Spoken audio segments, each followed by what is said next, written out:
Alright, balamusiza nnyo banyabane basebo. Abalangira n'abambejja basaba ne bannava. Wepo n'abantu sekinnumiro mujja osinzira okulabira akatambi kano consultant muri bulungi.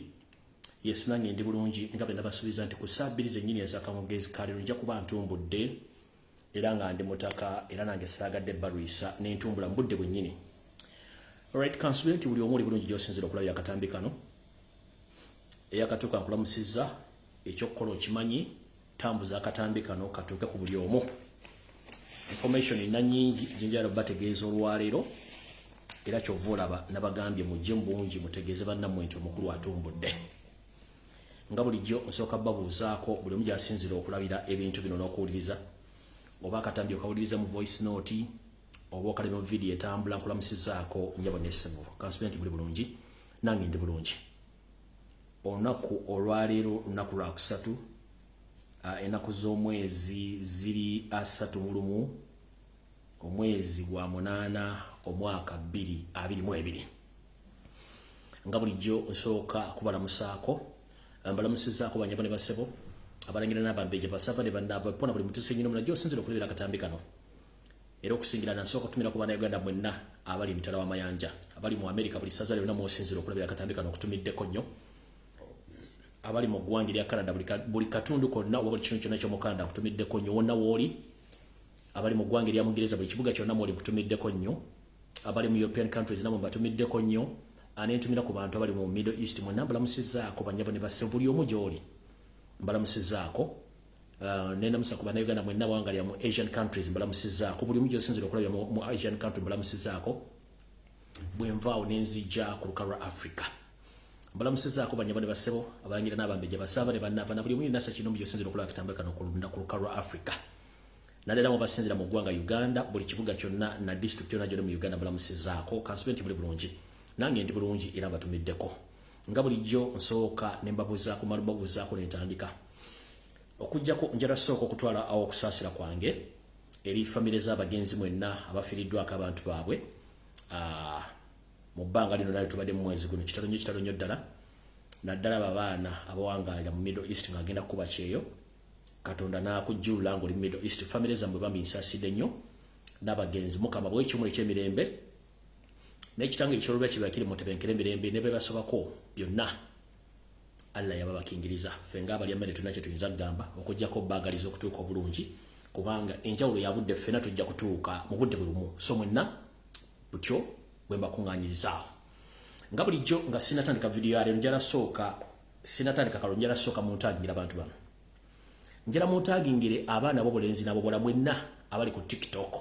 Eno video njala mugibeereko mwenna abaana b'obulenzi n'abobuwala bali ku TikTok njala mubeere ku platform eno lwaliro lwakiri munagisalamu negibaweereza ku TikTok wona woli njala video eno njala mugibeereko njala muntagingire Wasanya Charles Peter Maigasaro gamulenge gibeereko video eno njagala Yoseti bahabula tabasira mutano wakali yenseti tamzizede nsanga abisire njala wele ku video eno njagala enare mwenna mbere ku video eno basajja misege basajja bikokoma njala wele ku video eno ne mukulu gampisi eyatulaza amakugu njala wele ku video eno njagala bakulembeze wa national platform bere ku video eno njagala abasajja n'abazaana bakabaka mwenna mbere ku video eno kubanga n'ebintu bingi nnyo bengera basomesa n'okubayigiriza olwaliro nga bulijjo tulyoke tugende mu maaso. Alright, ndowooza nga bulijjo njala tandika n'akalowoozo ka leero. Akalowoozo ka leero kagenda kuyita mu bwangu ate ffenna katukwatako. Ensi nga Katonda bwe yagituwa bwe tulina ogikozesa ate ntugiyagalira mu mirembe. Ensi teriiko nnyiniyo ate teriiko mugulumivu kusinga oyo Katonda yagituwa. Gonde panka n'olowooza nti gwasinga amaanyi n'okutiisatiisa oteeka ebyo ng'omuntu Katonda yalina ensonga lwaki yateekateeka ensi nga bweri era bw'erina okutambula. Kati gwe musajja mukulu ali eyo alowooza nti gw'ojja kutiisatiisa otta abantu obateekako ky'oyinza okwagala bakikole tekijja kusoboka. Kino kijja mu kanyomero kono akakalowoozo ka leero. Kye tuyita obumu kwe kwegattira wamu ng'abantu ne tubaako kye twekolera. Naye mu kwegattiramu tubeera ne kye tuyita communication. Mu communication muno tulundamu olulimi tulina okwogereramu. Kale buno obubaka obwo bukalowoozo kale njala bugende mwenna bannayuganda abali mu Uganda n'abali mu diaspora nga muli bannayuganda. Njala bagamba nti eggwanga Uganda Katonda alituwa ffenna mirembe. nga teriko nti ani asukkulumye ku munne fena tuli kyenkanyi naye ate Katonda bw'aba yatera olulimi lwayita Oluganda dukozesa ekyo nakyo kirabo kyava wa Katonda Oluganda lukozesebwa okuva mu Uganda ne luyingira n'amawanga amalala geetoolodde East Africa era ne mu diaspora mu community esinga obungi bannayuganda boogera Luganda naye si buli ayogera Oluganda anti Muganda nedda olw'ensonga tule lulimi oluli common mu Uganda olukozesebwa yensonga lwaki tulwogera kati njagala bannayuganda abali ku social media twawulewo ekitakambaga wakati w'epera n'entula omuntu yenna okozesa olulimi Oluganda tewali musango guba gukuvunaanidde oli wa ddembe naye ate bw'okozesa Oluganda okuvvoola bannyini lulimi Abaganda then awo ke bayita akamanyiiro akakwasa mu embwa mmannyo nkiddamu gwe bw'okozesa Oluganda ate okuvvoola Abaganda ke bayita akamanyiiro akakwasa embwa mmannyo naye jjukira embwa bw'egikwata mmannyo ekiddirira egenda kukwavulako engalo ezo okukuwonya kijja kuba kizibu kubanga ojja kuvaona obulwadde bungi nnyo omuli ne rabies kati ngenda kusaba mwenna bannayuganda tukimanyi nti Uganda yaffe era tugyagaliramu tugyekumiramu wamu naye ate abantu abamu tubeeko we tukoma mu kusoomooza n'okutinkula entawe ze tutajja kumalako omuntu osobola okunywa walagi osobola okunywa bbiya osobola okulya bwe kafanku naye gw'oyagala naye tosobola kujjukira nti mu mubiri muno mw'oteeka ebintu bino mulimu ebintu ebibi bye baba okosa katugambe ng'omutima ng'amawuggwe kati buli muntu yenna akola statement evuma Omuganda ng'okozesa Luganda obanga omuntu ali akafanku naye n'omuyingiza mu lubuto naye nga tomanyi ebintu ebiri mu mubiri gw'omuntu ebintu ebiri mu lumiri gwo bisobola kukola mulimu ki okwanganga ebintu ebyo ojja kunywa bbiya onywa sigala onywa enjaga ojja buli kimu naye omutima guno gwe gusalawo n'amawuggwe gano ebbanga lyogenda okubeera ku nsi kati gwe omuntu akozesa Oluganda naye nga ate toli Muganda n'ovuma Omuganda n'omwimula naye nga ombuuza ensonga lwaki omwimudde nga teriiwo weegendereze nnyo munnange be bakuwana okudduka ate toyitawo okoma ffenna tukozesa Oluganda kubanga tulwagala naye ate akamanyiro bwe kanaasukka ne mutandika okukwata mu mbwa mmannyo embwa ekyokukola ekimanyi njala bakubiriza olulanga olugutakungula bambi ndowooza obanga oyagala kuvuma Omuganda kiba kirungi nnyo okozesa olulimi lwo lwennyini lw'omuvumiramu nga tategedde kubanga ajja kuba aga nti gundi yanvumye naye bw'okozesa Oluganda nga ate Muganda gw'ovuma mu Luganda kiba kitegeeza nti akamanyiro kasuso kalina okukoma n'olwekyo ngenda bagamu kalowoozo kaaliyo tukozese ku mitwe gyaffe tulowoozeko olw'olumu nti abasajja bano betuvuma balina mugaso ki mu Uganda abasajja bano betuvuma mu lulimi waabwe batulowooleza ki okusirika si busiru ate obutateeka bikolwa mu nkola tebuba busiru nabwo ebiseera ebisinga tugamba nti weepikiranga nnyo ky'onoomalawo bw'oneepika ennyo ku nsonga zotajja kusobola oyinza okusanga obuzibu bujjako kati mwenna bakozesa olulimi Oluganda ng'ate muvuma Abaganda mbadde mbasa bwe kiba kyetaagisa mwandibadde mukozesa ennimi endala okuvuma Abaganda kubanga omuntu bw'omuvumira mu lulimi lw'ategeera oba omuvudde ate nga tasobola kuvumira mu lulimi lwo kubanga tamanyi ggwanga kimwokola kimwova naye ng'ate Uganda yaffe ffenna kati gwaliyo ng'okozesa olulimi Oluganda ng'ovuma Abaganda naye nga tolina nsonga lwaki bavuma ekyo nno kiba kikyamu era mu kalowoozo kaaliro nga nfundikira mu kalowoozo ngende ku kigula logi ngera bategeeza nti buli muntu mu Uganda wa ddembe okukola ky'abayagala kubanga ssemateeka akuwa obuvunaanyizibwa okulondawo ku ky'oyagala okwogera ky'oba oyagala n'okukola buli kimu ky'olira ky'oyagala mu bulamu bwo kasita kiba nga kiri mu mateeka wakati njala kutegeeza bannayuganda basinga obungi ssemateeka wa Uganda atuwa eddembe okusanyuka okulya okutambula obudde bwonna bwe twagala tewaliwo kawairo kagala munnayuganda kusanyuka naye ate munnayuganda bw'osanyuka olina eddembe somehow okusirika oba n'obako ekintu ekikutte ekikunyiiza n'osirika naye ate oli wa ddembe okusanyuka nga bw'oyagala okusinziira ku kuggwe ky'oba olabye kino kivunulwa kitya kivunulwa nti ne mu ssemateeka yennyini akugamba nti oli wa ddembe obutanaaba naye bw'owunyirira oyo akuliraanye ate naye alina eddembe okukola ki okkunaaza ku kifuba kati bakulu mmwe ndabye mukulu gwe bayita Jeno Kayinde Otafiire ng'avuma era agireegerera Abaganda naye mukulu njala kujjukiza ekigambo kimu ekigambo kye bayita celebrating kigambo kinene nnyo era kirimu ebintu bingi tosobola gaana muntu kusanyuka ku kyabalabe nga ye kimunyumidde kubanga eyo alina oda abeera Katonda gwe ng'omuntu sekinomu tolina wadde time egaana muntu kusanyuka let people celebrate if they are willing to celebrate and those who are not interested in celebration they are quiet so those who are willing to celebrate let them celebrate because they know what they are celebrating for plus mukulu Kayinde Otafiire ate bwe munaatula ku bantu mulema ate bapamira bupamizi kubanga muyina amaanyi muyina muntu Remember fetuna tulibana Uganda tensi tugita mbuyisa ko yajibira tuli mokka bokka. So ndo kekabadde akalozo kalo njala gena machigwaro gikyaliro ndyoke ngende mutegereko video muri namanji nnyo. Alright kali ntandise.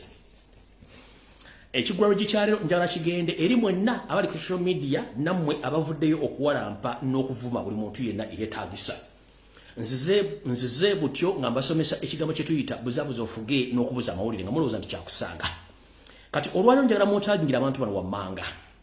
Njagala mwotaagingira family y'omugenzi eri Tumwine'S moja. Njagala mwotaagingira omusajja gwe bayita basajja misubba wa basajja mivule basajja bikookoma. Njagala mwotaagingira Frank Gashumba. Njagala mwotaagingira omukulu ono gwe bayita simanyi cha simanyi kisa kya Yesu. Njagala mwotaagingira omwana gwe bayita Mase abeera ku TikTok okwo. Njagala musomesa some lesson to that kutegere bulungi nnyo. Ate nga mumala Uganda njagala musooke muyige ekintu kimu. Mbasomeseza ekigambo kye bayita diversion. Njagala mukitegeere. Diversion kwe kujja ku kintu ky'obadde oliko ne bakuteeka ku kintu ekiranga batadde ekintu ekirala kikukisa obwongo. Nzize ngobera wiki namba nga noonyereza Museveni agenda kukola ki. Remember nabagamba nti Museveni asobola okulagira Janet najja bwereere ku social media. Ne bamuli coding nga alina amawulire gayagala okujjawo. Ekyabalimu okutegeera. Kati ono omusajja okujja it's not a surprise. It's not a surprise. Ali nabagamba nti kyangu nnyo tuli mu kigulalo kitandika butano. Kyangu nnyo okuzuula omuntu atali waggwanga byo. Kyangu nnyo okuzuula entegeera y'omuntu n'omanya endowooza ye n'entegeera nga tekikutwalidde genda ku gogo kubuuza no. Bano abasajja akabinja k'Abanyarwanda abajja okuwamba eggwanga Uganda balina ekizibu, balina cow mentality, balina embeera n'obulamu bw'ente mu bwongo bwabwe era kye kibatawaanya bangu nnyo. Ekisooka basosoze, ekyokubiri boogera bubi, ekyokusatu bangu bakuzuula nti yaani tu. Omusajja afaana ng'omukazi mu ndabika ne mu ntambula kuba balina ne hips. Oyinza omusaamu nga alina amakudooza mbwa yeesibye mu pisto mu kiwato kumba ayiikayiika abangu nnyo bakumanya. Abantu bano basosola, abantu bano balina obukuukulu, abantu bano akulagirawo nti ye takwagalirawo ddala. Ekitali ku mawanga amala gali mu Uganda ye akulagirawo nti takwagala.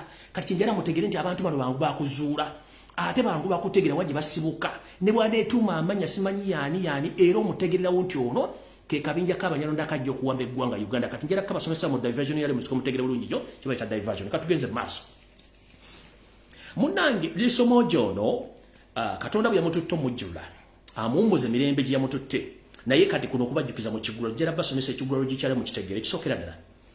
Omwami ono basooka ne bakweka omulambo gwe mujjukire ono omusajja bano abasajja baali baafa dda kubanga ekisooka eri Tumwine eriiso lye lyamusooka mu ggulu kati yagenze ddisangayo. Eriiso lya eri Tumwine lyamusooka mu ggulu kati yagenze ddisangayo. So ono yali yagendako ekintu ekisinga obulungi nga kyagenda dda mu ggulu just ng'akyali ku nsala emedde nga buno obuzimu obufuumula enfuufu mu bbanga. Kati eri Tumwine eriiso lyali lyamusookayo dda mu ggulu nga lyagenda dda yeesanze bwesanze nga alina okusanga eriiso liri so n'agenda. Ekirala omwami ono okuziika mwakulabye nga bwe nabagambye. Ndoza mwategedde bulungi kye mbagamba. When you trace their records and their ancestry teziriyo, they are nowhere to be seen. Yesuse kwa ekijja yaliko yekka. Kukufa kwe tebalanzeeko kojjaawe, tebalanzeeko yasikira maama we, tebalanzeeko yasikira taata we, n'ekijja yakisoseeko ng'omuntu. Kati omuntu atalina buvunabuddwa tabalumya mutwe. Omuntu atalina buvunabuddwa tebalumya mutwe. Bano abantu tebalina kye bali. Nabagazi n'omponga byo tebalina kye bali. Eriiso lye lyamusooka mu ggulu kati yagenze kusangayo liiso lye era bawummule babiri nga bwe lyamusooka. Mukitegedde bulungi nnyo. Ku kijja yasooseeko ng'omuntu omukubanga talina kojjaawe, talina sengaawe, talina yasikira maama, talina yasikira kitaawe, ye yasooseeko. Kati mbatandikidde diversion. Bano mu kusooka njala bazzaayo mu diversion ze bali batandise okukola nga bajja amawulire gonna gabaddewo.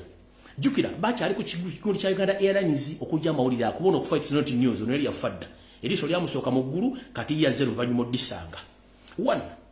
Mujjukire nti Governor Bank of Uganda omugenzi Tumusiime bwe yafa. Omukyala yava nakola statement nti gavumenti ebalekera ennyumba gy'abadde asulamu y'ekkolo nga gavana bagisigaze.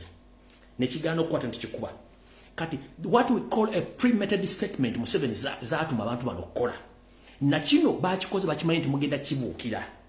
Omu ku bawala b'omugenzi Tumwine yavudde n'agamba nti basaba President Museveni yoseti bahuro tabasaba mutano wakala yisere mzezedde ntino olokuba nti kitabo yafudde ate nga mama wa myaka gigenze Museveni ne government babagulira ennyonyi mama wa mwana agenda okulambulira ente zalese ente mama wa mwana alambulira ente tata abazibaye balekedde kubanga akaddiye ekyo kyabadde premeditated statement nga eri provocative yabadde premeditated statement nga bakozesa provocative statements okuprovoking omuntu nalulira omukazi mukawuli muka governor Bank of Uganda naye bamusindika akola statement to provoke okuchokoza kati mutabani mwana wa Tumwine bamugambye genda okola statement yeyo in a provocative way najikola naye teyagenze viral nga badde bakyagala teyagenze viral kubanga badde basubira nti mwana ayogera statement egenda viral arrogant kati bwe bagenda balina cow mentality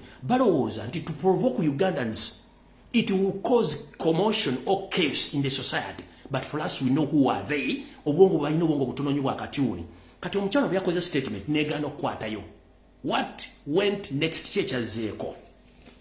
Echazeko chichino. Twade tuliawo ne basindika basajja bikokoma. Basajja miwulenge. Ne bamugamba genda okola statement. Kati mujjukire statement izo nozo ngendo basomera zonna zirimu ekintu ekikyona kikwatagana. Basajja mivuleje nagamba nti Abaganda temugenda kufuna kuddamu kulondebwa bantu banyankole era ne Kyagula namuteeka mujera kubuuza basajja mivule mu bantu aba celebrities ku social media walabe mu Kyagula nyi somewhere ngakoze poster celebrating and nowhere. How dare you wazino take up Robert Kyagula nyi senda mukitegeeza nti gwe tukumanye kisooka oli ku makerenda go ageddalu kubanga watuluka ebutabiko ino okuddayo endozo wali no kumina ARVs recent bakutwala mu ekyankwanzi bakuwakana akabundu akabizi no katandiko kakadekao noloza tuluwa amanyi nnyo kati statement y'abasajja mivule eno bwe yazze teyawukanako na ya Franka Gashumba Kasabuni. Franka Gashumba yagambye nti Abaganda bakuyetinze tribalism mu kufa kwa Tumwine'S era simanyi bavubi wanyankole era buli kimu nagamba era Bobi Wine aje ategeeze ku batabani be bawalabe mukuru Frank Gashumba. This is to remind you Muchigula region.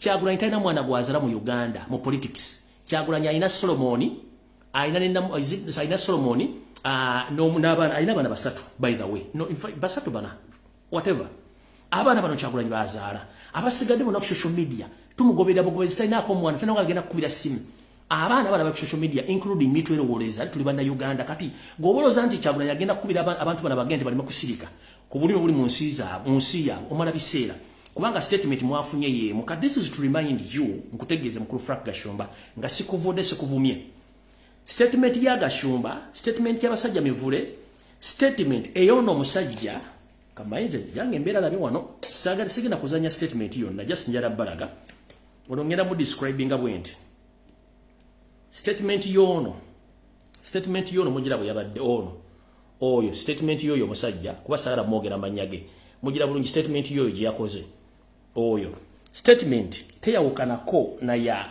Frank Gashumba na basajja mivule ono yagambye nti akolimidde Abaganda Kabaka ne Kyagulanyi olwokuba nti basanyukidde nnyo okufa kwa Tumwine era simanyi maigata nakola statement Kabaka tanawandika statement simebi kibi statement zezimu nga zonna banoonya diversion kati omuntu ne kibamugambye okukola kubanga nabagamba nti bwoba onoonya abasajja bano bangu nnyo bakutegera endowooza nfunda nnyo era mulabya akomye ku social media neyewana kubanga ye gwe mulimu ogumusasuza one ono P7 dropout okusinza ku history gwenfunye he is a P7 dropout ayina obwongo bwa katuni kyekisooka ekyokubiri ye obintu byakola abikola kubanga aliwo for survival kati bwe tuvuddeawo ne tugenda ku mwana muwala ono eyeyita Mase ayogedde bigambo bingi ne bigenda muletera obuzibu agambye nti mama we Muganda era yejuse lwaki bamuzala mu Uganda era agenda kutta nnyina ate simanyi bakole ki nagamba nti era Kyagulanyi muumba tutu simebi kibi era nagamba nti ayogedde bigambo bingi nnyo ku Kyagulanyi Robert Center mujala kubuuza mukyala Mase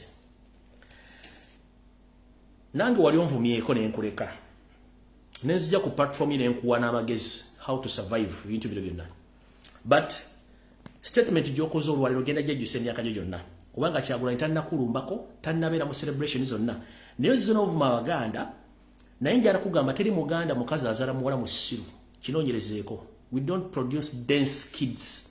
We don't produce dense kids to that level. Bwogamba nti wazala mukazi muganda n'oluganda lw'oyogera teri mukazi muganda tasobola kuyigiriza mwana w'Uganda. No, that is a mistake. So I here to announce that you are state agent. Kubanga statement z'abantu bonna zikwasaganye n'eno ejja n'ekwatagana. Naye nze ngenda kugamba bwenti genda mpola mwana muwala. Okuvuma Kyagulanyi nga takuliiko nga tandayogera ku kigambo kyonna. N'okuvuma Abaganda n'ogamba nti ogenda kutta ne maama wo. Teri mukazi muganda azala mwana ng'alowoozanga ggwe. By the way, njala kugamba ekigambo kimu. Kubikola by'okola ku social media, I'm not surprised kubanga wali okuteeka kasenya toilet n'okasenyisa mannyo. In the first place. Ekyokubiri, bw'okoze statement eno Bobi Wine, it is a mistake kuba tannakola kintu kyonna. N'ovuma Abaganda, which is okay bavume, but you'll face it laugh very soon. Nengera kugamba ekigambo kimu. Teri mukazi oluganda lw'oyogera teri mukazi azaala mwana n'amuzaala nga muki n'atamuyigiza olulimi. It is impossible, tekisoboka. Kati gwe olulimi lw'oyogera you are just camouflaging nti abakuzaala baki Baganda. No, mama si muganda kubanga tokyogera nga kokyogedde lwaleero kuba teri mukazi muganda asomesa mwana w'Oluganda taliyo. So ekyo kyoyogedde nze olw'okuba nti manyi reasoning capacity yo ne mentality joined now, there is no difference between you and the other people who think like cattles. So now endowooza yemu ku level eyo. Naye ngenda kulabula omulungi ogusembayo. Wegendereze nnyo bakutenda okudduka toyina woyita toyita wosula. Ebigambo byeyogedde olwaleero ekyamu nnyo kubanga Kyagulanyi tannakulumbako. Basajja Mivule Kyagulanyi tannakulumbako. Flanga Shumba Kyagulanyi tannakulumbako. Mwenna tewali abalumbyeko. Mukozesa olulimi Oluganda okuvuma Abaganda. Kati ngenda kugamba buli agala okuvuma Omuganda yenna kozesa olulimi lwo oluzaalirwana. Kati ekyo nga nkimaze. Era muwala gwe ngenda kugamba ekigambo kimu. Ku bigambo by'oyogedde wano n'ovuma Abaganda mbusimayi baogedde bingi ku social media njala kugamba mama. Tuyina ebigambo bino wammanga. Tugamba kyosiga kyokungula. Toyinza kusiga ssere ate n'okungula amatooke. Kati wano bagambye ngenda basomesa mu kigulalo ndyoke nkiggalewo. Njala kutegeeza mwenna Bannayuganda, including Genocide Tafire and the other so-called people who have been on social media abusing around Baganda, abusing Robert Kyagulanyi Ssentamu. Remove Robert Kyagulanyi Ssentamu in this commotion. Remove His Majesty the Kabaka of Uganda in this commotion. Remove Baganda in this nonsense commotion of abusing. It is a mistake. You can't abuse people who invited you and settled you in Uganda. Banyarwanda people, you were chased away from all of them from Rwanda. Even Banyankole chased you away. Banyoro chased you away. Batoro chased you and you settled in Uganda. But right now you are abusing, killing Uganda on social media and everywhere. But we are quiet. Don't think that we're stupid. We're not stupid. Don't create what you can't manage. We know how Museveni do his things of divide and rule, but we are very careful. The reason as to why people are celebrating the death of Tumwine'S, he's among the people who hate Baganda because he's not a true Ugandan. And he was the first person who was buried at his graveyard. He created his own graveyard. He's the first person who was buried there. First and foremost, ask yourself why all Ugandans are celebrating. And this is to inform all the public that the people who celebrated more, those that are serving UPDF officers across the world and across the country, they celebrated more than any individual. And this is to inform you. Luganda speaking people, they are not Baganda only. No. Luganda as a language, rwogerwa abantu abasuka mu million ya 40 mu Uganda n'okwetoola ensi. So, bwembaga buvunana abantu kwogera Luganda bana mbayita Baganda, that is a mistake. No. And people, they are supposed to celebrate because they know what the late Tumwine'S did to them. Nyenze mass. These are the reasons nsonga lwaki abantu celebrating okuva kwa Tumwine'S. 1. Tumwine'S abadde arrogant. 2. Tumwine'S abadde serial killer. 3. Tumwine'S is a tormentor. People celebrated because his personal characters were unbelievable. Embeera z'obuntu n'enneeyisa Tumwine'S badde nfu eri abantu. People celebrated because of his personal characters. in human characters nga tezikkirizibwa, his personality nga tekkirizibwa mu bantu. That's why people celebrated. Tugenze mu mentality. Bulijjo mbagamba cow mentality gamuluza ansaaga. When I mention cow mentality, I mean that this group of Banyarwanda who came to invade Uganda, they suffer from what we call dementia, and they suffer in what we call cow mentality. They behave like cows or cattle because they don't have morals.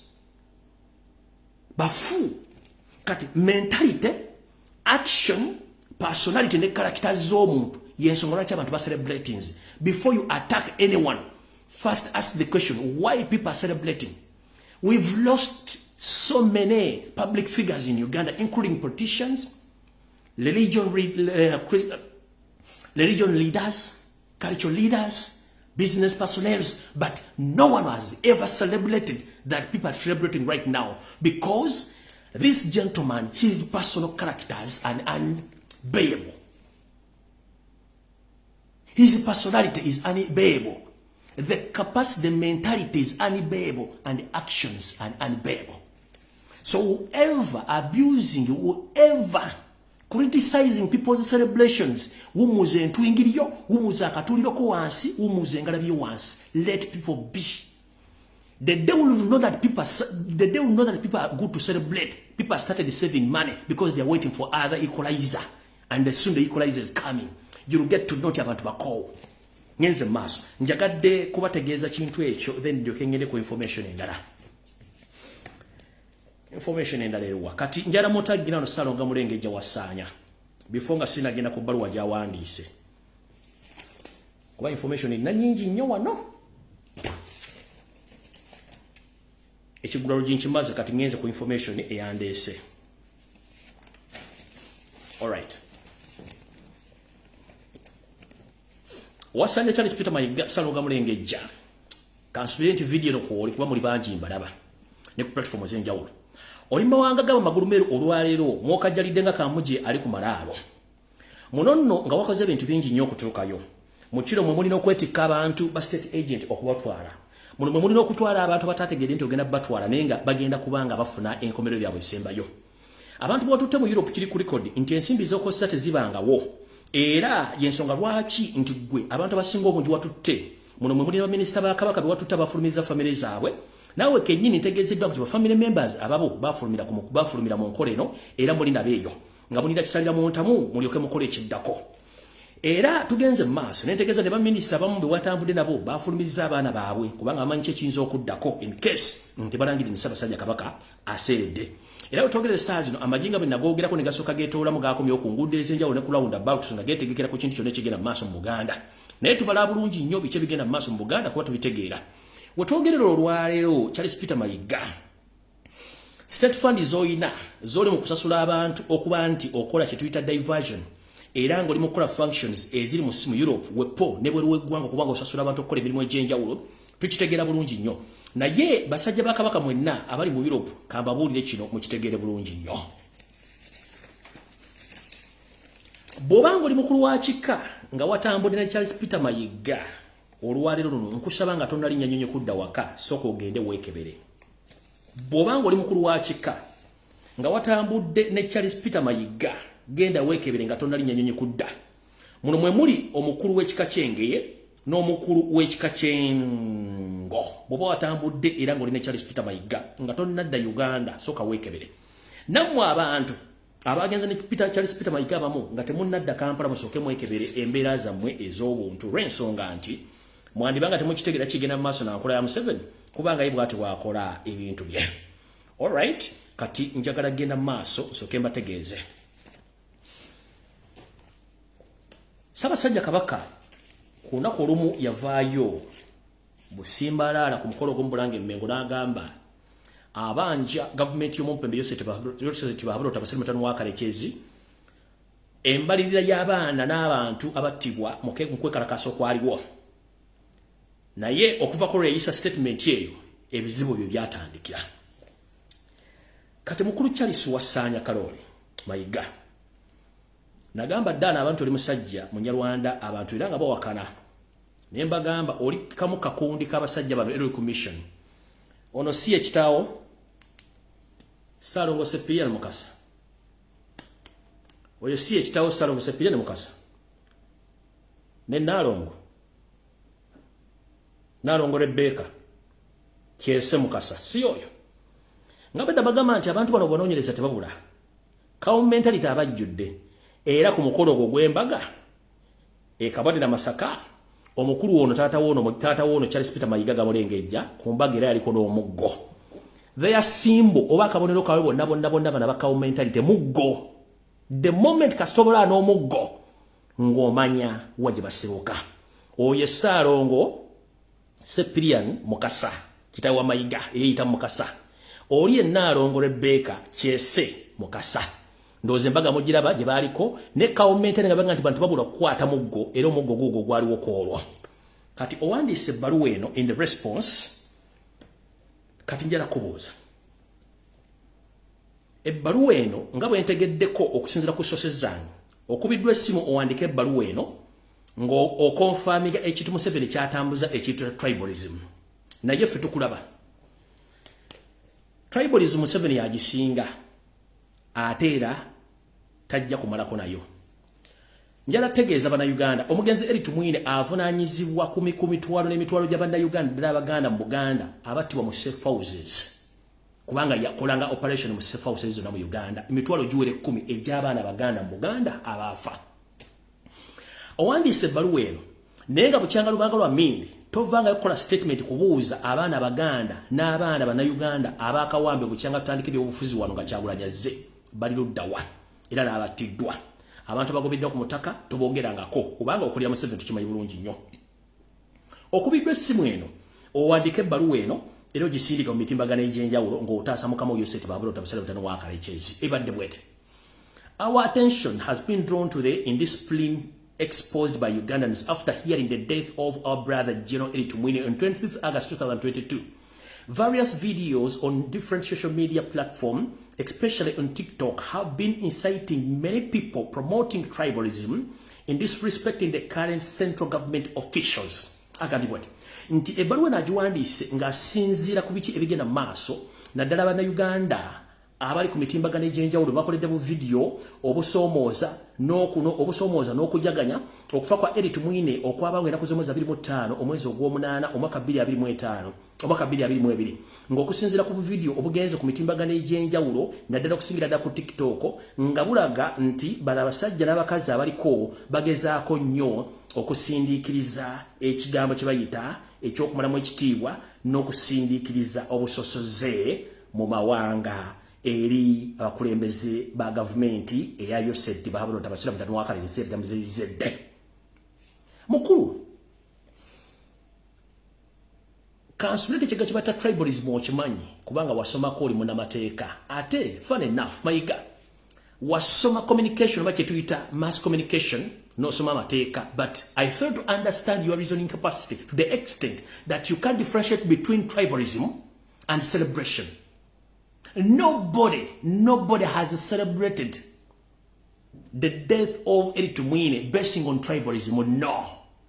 No. People celebrating according to the characters and actions of General Tumwine'S. So this letter was written basing on orders you got from 7. Stop fooling Ugandans because you know the person whom you're working for to get the mass. No gamba, the Buganda Kingdom has come out to extend its apology to the family of the foreign General Tumwine'S and to the UPDF family over its people who exposed the worth indiscipline due to the general death. Ogambye nti Obwakabaka bwa Buganda buvuddeyo okuwandika okwetonda eri family y'omugenzi General Tumwine'S n'ekitongole ekyamagye ekya UPDF olw'olusibufu bw'empisa obulagiddwa mu kufa kwa General Tumwine'S. Mukulu bukyanga lubanga lwa Mindi weekubye eggolo ne weewa amanda mu mbogo Salonga mulengejja Obwakabaka bwa Buganda bakugwa mu 2016 ekyo kimanyi ekyokubiri General Tumwine'S mu meeting yatuula eggulu nga bazza Obwakabaka yagamba it is impossible over his dead body yagana.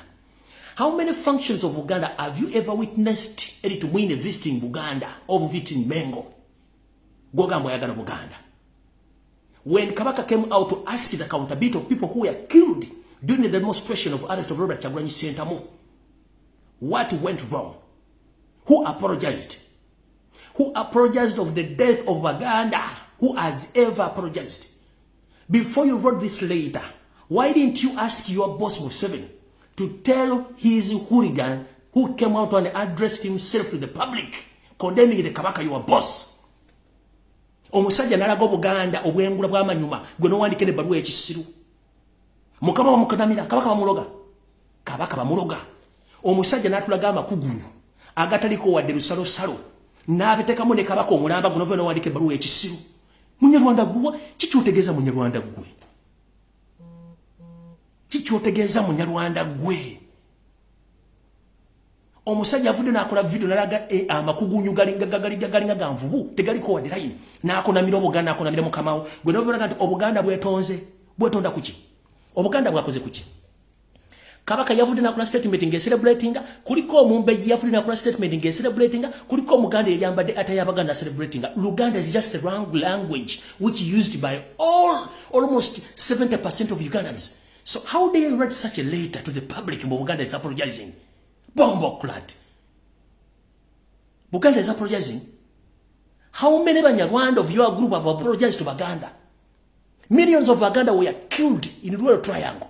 Who has ever come out and apologized to Baganda? Kana kamanyiro kakasuse banangi. Buganda yetonda. Kabaka yakoze statement celebrating. Kuliko Omulangira yakoze statement celebrating. Kulika yambadde ata ya Buganda yonna nakola celebration. Obo ino Muganda patrol gulanga celebrating. Because they are constitutional right to celebrating. Never fool a fool before a fool fools you. Mbwe lawyer and a politician and a journalist. You can't differentiate between tribalism. Negwe. Titles amotegera ne twakola losi. Twakola losi. Kabaka bamukunamidde. Omusajja najja kabina kamulinga kagundi kakanoa. Nakunamira Kabaka namuteka mu video. Wacho gemu kama okisachi soke kyetondere Kabaka. Uyo. Zena mu describe nze bwenti. Uyo. Nakunamira Kabaka bwatyo. Video kyoga togimanyi tejeri. Video yoga tamajeri. Nakunamira Kabakawo mukamawo.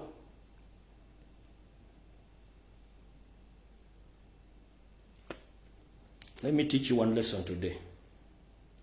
Kamalize baluwa bulungi nnyo. Ogenze maso n'ogamba.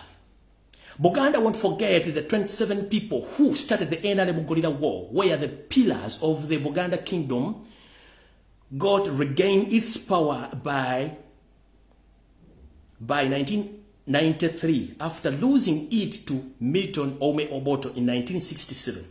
Therefore, NRM is a strong backbone to Buganda kingdom. Kati mukuru. Bulijjo tunoonya kugamba nti okuliraninga abantu beebuuza. NRM is the backbone of Buganda since when? Buganda as a country and as a tribe, they have been in existence in Uganda almost for 100 and 1,000 years. But for you, a person of your caliber, you've been in Uganda almost for 60 years. You say that NRM is a pillar or a backbone of Buganda. No mutunolira no amaso ne gakuluma n'olira ngo twakadde wenna kasajja gwe kendi kagwako gwe muwandike bintu kati musobola kozesa mitwe jammwe. Since when? You mean NRM is older than Uganda?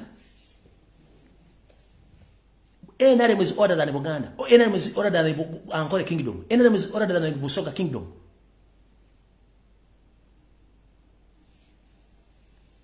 Mbe backbone. Who brought who? It's Baganda who brought Museveni. So that means Buganda is the backbone of this mafia state. Not NRM being a backbone of Uganda. Do you copy? Mubulire kujja biwojjolo na kuseegukira mu Buganda kudda mu office za Buganda kujjira mu biwojjolo na kwokya masiro. Sajja omukulu. NRM is the backbone of Buganda. If it wasn't his match, the Kabaka of Uganda would be the second. Museveni yandibadde ali aluddawa. And this is to inform the public. This group of Banyarwanda, which came from Rwanda as a refugee, they were chased away from Ankole region. They were chased away from Toro region. They were chased away from Bunyoro region. They ended up being hosted by Baganda, whom they are killing right now, and whom they are abusing right now. They were chased thoroughly. No one wanted to stay with them. Mwisimani baka bone.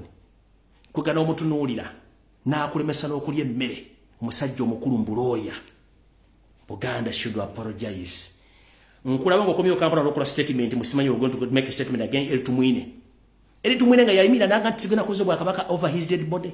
Wale mulako mukolo gwa kabaka gonna mulange mengo mubiri wale mulabeko. Wale ko Tumwine'S ku mukolo gwa kabaka gonna. Nkulaba ngo koze statement. Ogenze maso n'ogamba bote.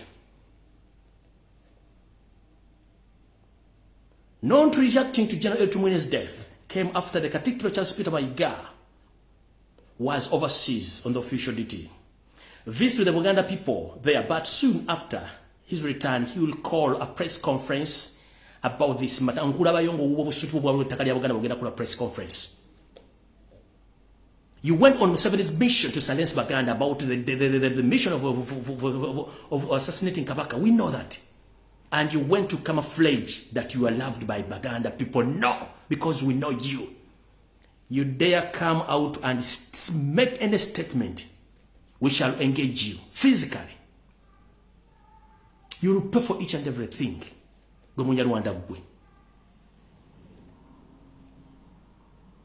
Kamala okuyita omwami ono asooka akunnyonnyola okufuna okutegeera ko bulungi. Mulyoke mutegeere lwaki bano abantu batuzannyirako ng'ate bakimanyi bulungi. Njagala abaawulira ekintu kino mukitegeere bulungi nnyo, musooke mutegeeze sirwanyisa. One, njagala musooke mutegeere waliwo enjawulo wakati w'Omunyankole n'Omunyarwanda. Omunyarwanda gwenjogerako n'anyiiga abaali mu kabinja kali akabagala okuwamba. Omunyarwanda gwenjogerako n'asanyuka n'amanya ne kyenjogera. Ye Omunyarwanda ayagala Uganda. Kati akabinja kenjogera kabinja ka Museveni akajja okuwamba kali arroganti kubanga no gubaziise jjo talina kijja yasosewo ku kijja kye kibinja kyenjogerako. Kati bwebanga basosola Abanyankole nga mumwekwasa Abanyankole. Kati omwami ono simanyi kwali uno kwali njagala abannyonnyole mutegeere then nga sinagenda mu maaso okubawa information endala. Kuba njagala abannyonnyole mu dakiika 5 oba 6. Abannyonnyole musooke mutegeere lwaki abantu bano balwana nnyo okusigala mu Banyankole ate nga si Banyankole. Kubanga nze nnwanyisa ekintu kye bayita Omunyarwanda yajja okusaanya eggwanga Uganda ne Buganda. Sebo oli otya Sebo?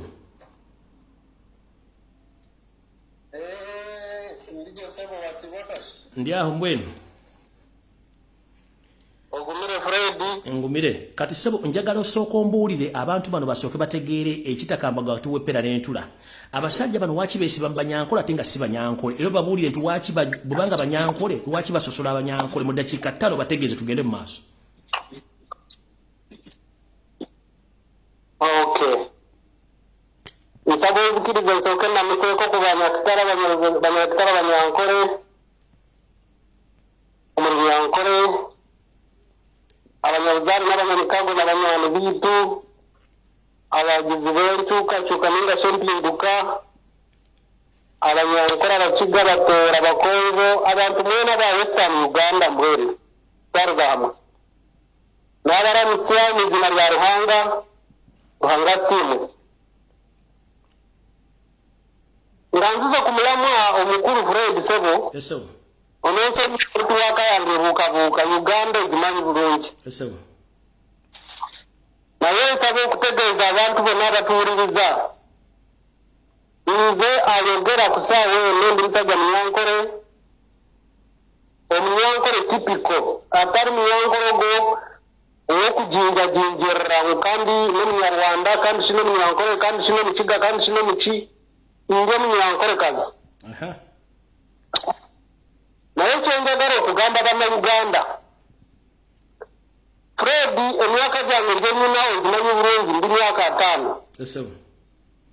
Ndabye ku gavumenti eziwera almost government 3. Yes sir. Naye gavumenti kiri ndabyeko nga neetegereza. Yes sir. Museveni for 35 years abadde afuga Uganda with divide and rule. Yes.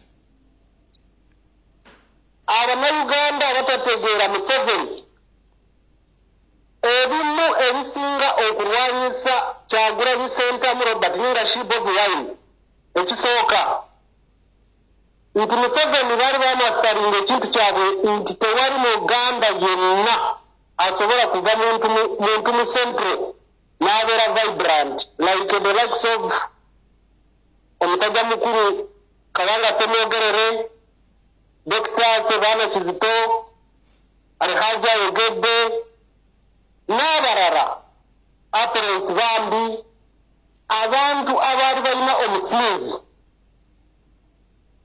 Abantu abalina omusinzi nga balukkirize nti mu Ugandan politics oba mu byafaayo bya Uganda tewali mukulembeze yali afuze Uganda. Kino nkiwaako with history. Abamanyi history abalina ku myaka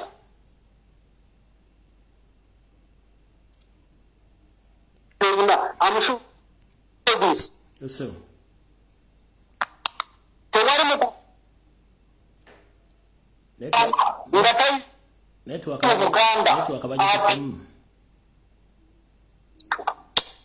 naye ompulira kati nkulira njagala ogende ku kinyusi kiri ekyono omusajja okwesiba Banyankole nga si Banyankole era owulira abantu lwaki basosola ate Abanyankole ligino kye njagala abantu bagala okumanya kakati kyembadde ngezaako okutegeeza ki omanyi ekizibu kyonna kwe kiva tekiri gamba nti abasanyukidde Tumwiine nti be baleese obuzibu Fred njagala nga bwekudde osomesa abantu bamanye Museveni yaani waliwo akatabo kayita akamakiveri Museveni yasoma akatabo k'amakiveri n'akakyusuliza ekyosookera ddala kkiriza oba gaana bannayuganda njagala bakimanye Museveni ne gurupu ye si buli nti Munyankole Mukiga Mutooro Mukonjo omu Western Uganda Ningashi Mufumbira nti mugagga ewafa abantu Mwankole bakyalya amazzi n'ente Fred mwarabanga kampeyini Bobi Wine ng'akuba kampeyini president w'abantu ng'oraba enguudo amakubo nga tewali otegera njagala kukutegeeza puroguramu eno gye bakola ye ey'okutwala nti Abanyarwanda bo abajja mu Uganda babeere ba kitalo eyo Museveni gye batambuza ye mission era njagala okukutegeeza abantu abo olaba bo bennyini beeyawula. For example, district ezisingamu Abahima Banyarwanda, those are the two tribes. They are two in one. Abantu abo bo bennyini beeboora. Waliwo abasinga batuyita Abiiru. Aliwo Bakama, aliwo Abiiru. Abamanyi Munyankole ekintu ekyo bakitegeera bulungi. Omwiru bakutwalanga gwe ekitagasa.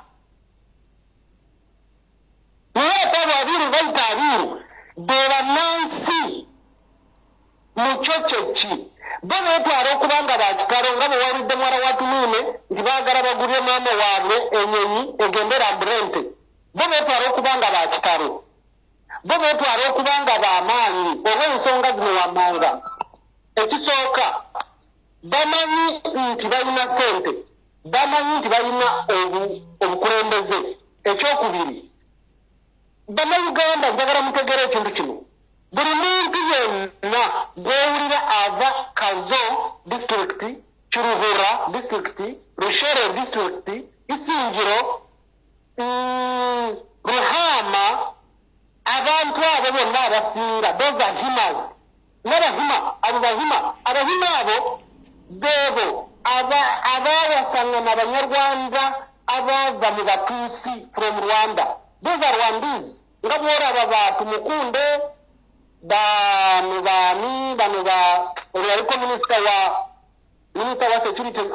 wa security ono Rwamirama nga bw'obaraba era gurupu yaabwe ono yafudde Tumwiine gurupu nnene nnyo okitegeera banzeeyi banene gundo abantu bangi nnyo naye kati abantu kyenjagala bategere kyekino wammanga abantu bangi bajja bafa mu Uganda nga bawesitana Pecos Kuteesa yali omumanyi omanyi Pecos Kuteesa bwe yafa wawulirako Munnayuganda yenna celebrating no ekisinga okukyaya abantu aba Museveni kino nkiddamu abakola research mugende bwe bawadde olaba vidiyo funa omuntu agenda akola vidiyo ekazo district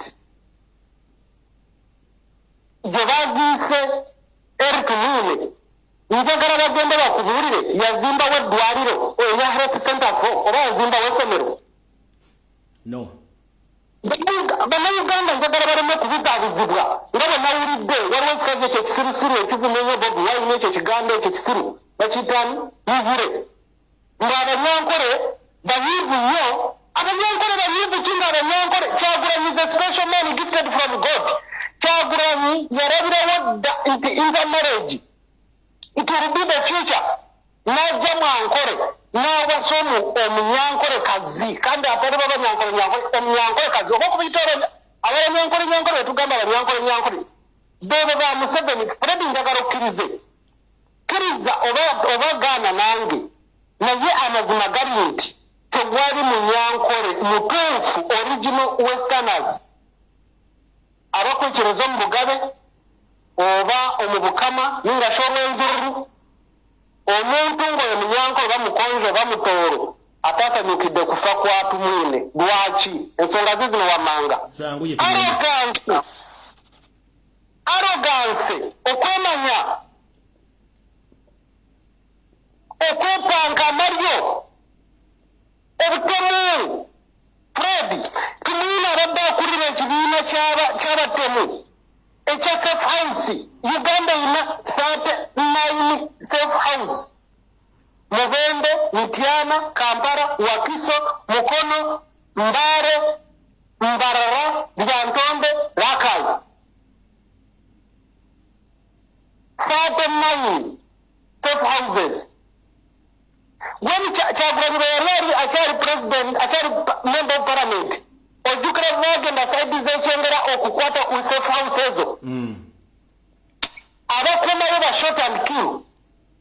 They are not policemen. Shoot and kill. You order you. Abanyagana njagala bamenyeza video batera ku social media bajirabe. Those are not safe houses. It was headed by Tumwine. Ugandans sibasiru okuvana ba celebrating okufa kwe. Abaganda mulina olugero lugamba nti ekiwora bakikwasa ngalo. Bannayuganda ekifo ky'okugenda kukkubo ne bakuba emmundu ku ssaawa eno kye balina okukola basaba Mukama Katonda waabwe. Njagala nnyo Kyagulanyi bwe bayogera nti nsaba Mukama ensi yange ekyuke mu mirembe. Situmanye beenakyuka mirembe by all means kuba tetwagala change. Naye kye njagala bajjewo kye kino wammanga kye nalabye eyo musirusiru Franka Gashumba. Ogono ajyawo abo bebizenjerere ebiryawo abanoonya ekyokulya kubanga amanyibwa n'avuma Bobi Wine Uganda yafuuka mulimo. Eiza ne mu Europe nawa bonna bakimanyi bw'oba oyagala okufuna simpase bw'oba oli mubbi bw'oba oli mutemu bw'oba oli muyaaye bw'oba oli muki oli mwavu oli munaku vuma Bobi Wine bajja kuwaayo 2 bajja kuwaayo $5 million bajja kuwaayo omulimo bajja kuwaayo ka bonus wekati bajja kuwaayo emmotoka. Franka Gashumba kusaawa eno akumibwa SFC. Bamugyeko SFC afune Bobi Wine ayite mu kisenyi e Kampala. Okay, kati tweyanza nnyo kabulaza kuba obudde bugenze ndi kuyita olulala. Mbadde njagala kumalirayo abantu bano abaze bavuma abantu n'okuvuma awaleke kyembadde gyali abantu bategeere nti bano abasajja abeeyita abanyankole ate nga basosola abanyankole olugino be baani kyembadde njala leero kinyonyodde bulungi. Abo be bahima abeeyita abakama ife abanyankole indigenous westerners batuyita abiru kitegeeza okutwala nga gwe atayina mulamu andoza lwe lulimi Oluganda obeera mu kopi webale nnyo obeera mu kopi bona bakama era bw'oba wadde owulira speech ze badde bawa ku lumbe wadde bawulira nga businya mannyo okitegeera.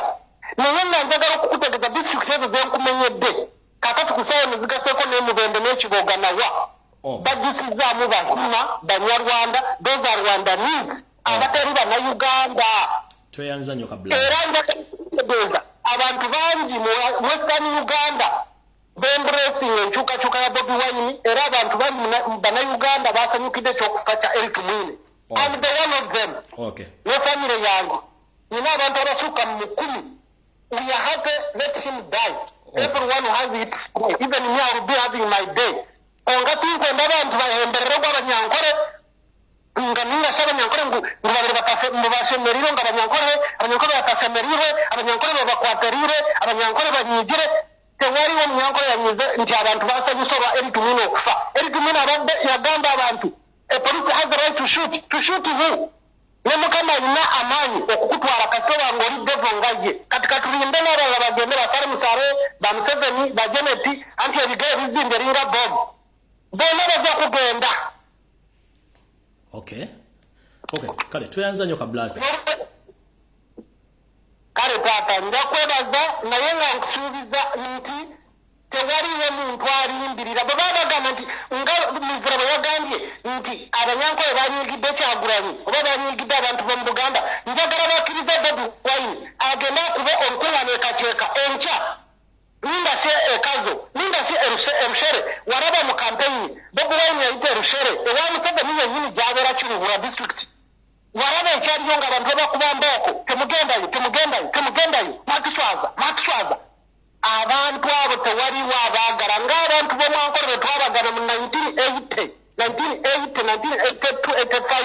okugenda mu lutalo lwabwe kubanga tubamanyi Fred nga kino sinakyerabira nindako katono abantu abo abayita bakama nindasyabahima Abanyankole ba Museveni balina ebintu bino wammanga baagala kuleetawo genocide mu Uganda.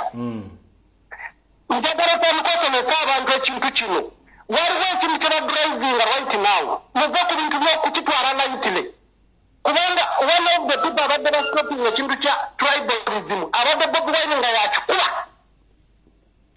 era yesaawa eno tuyita Obuganda omusajja wavudde emirage omusajja omusirusiru najja n'abakunamira n'akunamira mu Bwakabaka kabaka ferasi nganze njogera Uganda because I'm proud of Uganda. Baganda, you are welcoming a lot of people. Abantu n'amatiya kyaligonza bwe baafa people they were celebrating kubanga wananga I have my 3 guns in the car.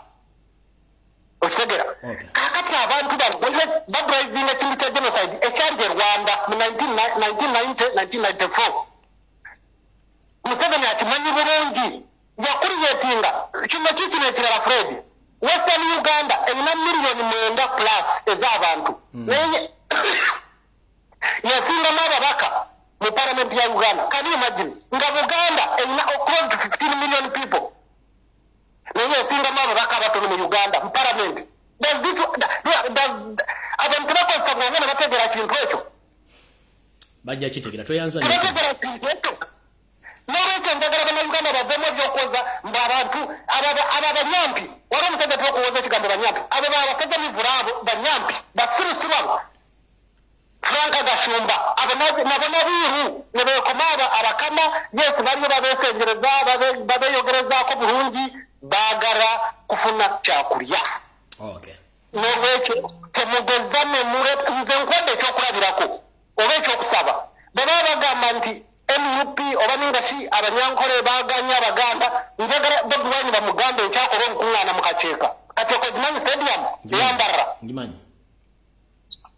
akola omukuŋŋaana Abaganda nti nyinayo meeting tewali tiya gaasi tewali amasasi olabe 10 zinajja enkya without even publishing for so long. Abo abasajja baagala kuleeta genocide mu Uganda bannayuganda njagala muzuukuke era abantu abali ku nkyukakyuka abalwanira enkyukakyuka yesaawa mugule amaaso kubanga abo abahima ababeeyita bakama abo Abanyarwanda ba Museveni bo batyo batandika genocide mu Rwanda nga balwanyisa Abahutu. Fred, you remember that? I remember that. Nga balwanyisa Abahutu kitwale mu kyetebe indigenous Ugandans okitegeera kati Kagame abatuddeko emyaka gigenda mu almost 30 kubanga ye group yemu era baraba group yemu bayala bawanvu nyo bakomeeri Okay. Babera boogeza busiri parliamentary okitegera wawulidde omwana ozuukukotya olina okotya ku lumbe lwa taata wo nogamba taata afudde twalibadde baganda bange musonde sente nemugula ennyonyi naama agenda alaba ente. Can you imagine stupid person like that? Kale kablaza olunaku olungi kankute muganda wange. Kale mukulu baba nonsonyiwa network ya Uganda nogimanya Fred nakwesenyereza otusasire onkamene mutaka rugambula magara esenyereza ningimanya munonga webala munonga kobusinge nembabazi bana kale sawa. Alright. Nsonyiwa okuseka naye yebibisekeba. Alright. Ndoza mukitegedde bulungi nnyo. Waliwo enjawulo wakati w'abantu abo. Munnayuganda oligino gwe bayita omunyankole, gwe bayita omwiru oba gwe bayita omukopi. So we addressing abiru, not Museveni and his family.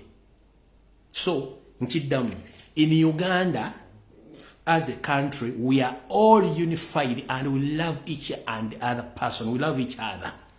That's why for 62 years there is no tribal crashes in Uganda. So there will not be any kind of tribal crashes because Museveni is trying to create tribal crashes between the indigenous Ugandans amongst them, but it will not happen. One, we the Baganda in Uganda, we love all tribes in Uganda. That's why in Uganda you find each and every tribe settled in Uganda without any fight, any crash. So Museveni, whatever you are planning, it will not work out.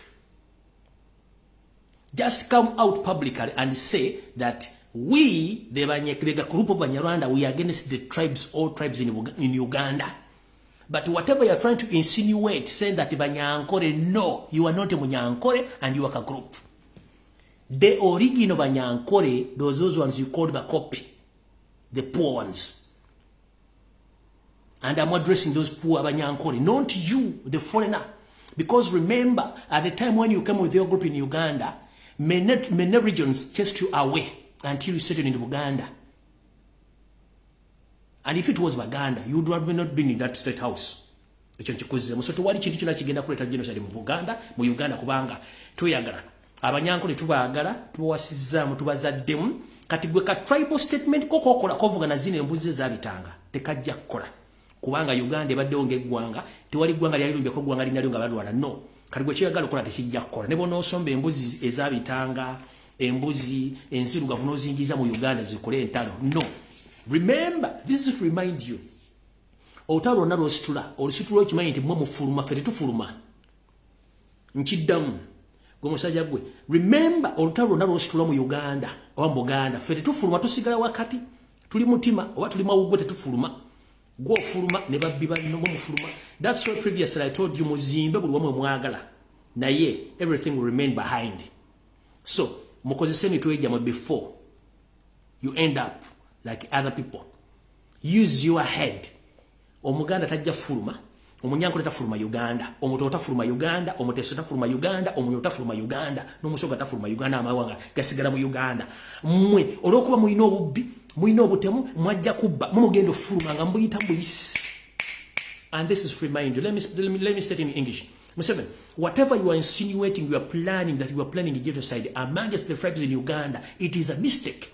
Remember, we indigenous Ugandans, we love each other. That's why in record, there is no anywhere in record that there have been any tribal crashes between the indigenous Ugandans. It's not been written anywhere in history. So remember, whatever plan you are creating to bring genocide in Uganda, it won't work out. It's you and your family who are going to run, leaving the country. But we indigenous Ugandans, we are going to stay there because we were born there and we are Ugandans. So whatever you're insinuating, it won't work. We are Ugandans and we love each other. And we won't fight each other. So whoever on social media, moving around, abusing Baganda, using the same language of Baganda, please go slow. And I'm here to addressing the what? The original Banyankore. So those who are camouflaging that they're Banyankore, abusing Baganda, your cards won't work out. Stay where you are and stay awake. Because you don't know what you are playing with. Ngenze maso. Awonvuddewo.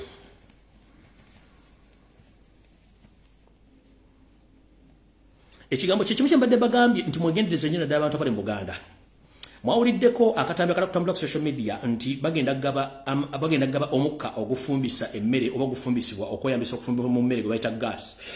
Njala tegeeza mwenna abasajja n'abakazi abali mu Uganda naddala mu kitundu ekyamakati ga Uganda kituyita Buganda region naddala mwenna Abaganda n'abasajja Abaganda bawangale mu Buganda mwegendereze nnyo enteekateeka ya Museveni okutta bannayuganda terina sirika wadde yalowooza nti asinga kati Katonda okutegeera. Wetwogere essaawa zino bafumba olugezigezi okutandika okugaba gaasi mu Uganda mbu abantu bamukozesa okufumba naye gaasi ono butwa olw'ensonga nti laavu yagijjewo yabalemesa okubawa emmere mu lockdown ate atukwate gaasi amukuwe nga gaasi yennyini empty gas container oba tank egula wakati emitwalo 14 bw'oteekamu gaasi bamuteramu mu kilo oyinza oteekamu kilo 5 10 okweyongera buli zikoma okweyongera laafu logenda okubalya ka gas tank kano nga kali equivalent ku mitwalo 5 egya Uganda. Museveni yajjawo laavu ekola emitwalo 5 n'agikuwamu oteekemu gaasi omufumbise mu nju. Use your head. Mwenna bannayuganda abali mu Buganda mwegendereze nnyo mishoni ya Museveni ey'okubawa gaasi ninga abawa butwa. Bw'aba tasobola kukuwa kilo ya bijanja nga kilo ya kawunga akuwe gaasi ali equivalent ku mitwalo 5. Use your head. Mukozese emitwe gyammwe. Video baba gikwata mugenda gisanga ku YouTube. Nchiddamu. Video baba gikwata gisanga ku YouTube ngeri clear. Kati nchiddamu to all Ugandans. NRM and Museveni, they are planning a mass genocide or a silent genocide in Uganda, but mostly in the Buganda region, whereby right now he had used his NRM chairman LC1 village to village to supply gas tanks to local people. But this gas tank and gas is contaminated with poison. So his move, because we've been defeated in so many fields, in so many ways through which he wanted to eliminate and to decrease the number of Ugandans. Right now, he's moving around giving out gas to indigenous Ugandans, but the move is to use those gas tanks, which are filled by poison, to be used by the people. In the time people are going to work, the number of people will be already dead in that mission. So, Ugandans, be aware, don't accept that promotion or that giveaway of gas tank and gas across Uganda region, because that gas is contaminated with poison. So please, tanacha betaza ayagala batta busse kubajjawo ngenze maaso.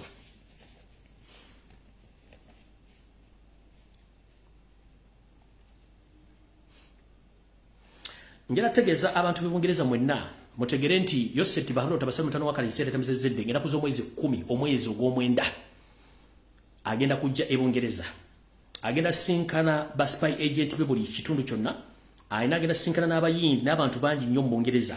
So ntegeeza bannayuganda mwenna bawangalya mu kibuga London n'ebitundu ebira mwegendereze nnyo omusajja ono ajja. Jukira Gamulengeja yasooseyo n'alinga strategies ekyo nakibaga mu kitegere bulungi nnyo. What a coincidence okuba nti ono ali mu kola homework ne home ground okuba nti ate n'abantu abali mu kuteeka enzija ya Museveni bantu bennyini ababadde mu nteekateeka z'amayiga okubeerayo. So mu kitegere nnyo bulungi abantu b'Ebungereza ngenda kuza omwezi 10 omwezi ogw'omwenda Museveni agenda kubeera mu ggwanga lya Bungereza era eno gy'agenda okusinkana bamafiya be era ng'ekitundu ky'agenda okubeera wagenda kubeera mu Central London era nga holo gye basobola okubuukinga bagiyita area court eri mu Central London eyo gy'agenda okubeeramu n'abanyampi be weapon function zagenda okwatendinga naye ng'okusinga agenda sinkana bannayuganda ba agents be ne bamafia abayindi mu ggwanga lya Bungereza okuba nti bakola emirimu gye nga nenda bugisimufungize. So nkubiriza omulango gutakungula bannayuganda mwenda mu ggwanga lya Bungereza musobole okuba nga mwetegekera okutandika okwekalakaasa kuva nga nakuza omwezi 9 mpaka lona afuluma eggwanga erya Bungereza kubanga tukimanyi bulungi nnyo nti agenze kusinkana bakama be amutuma emirimu gy'okutta abantu bannayuganda. Tugenze mu maaso.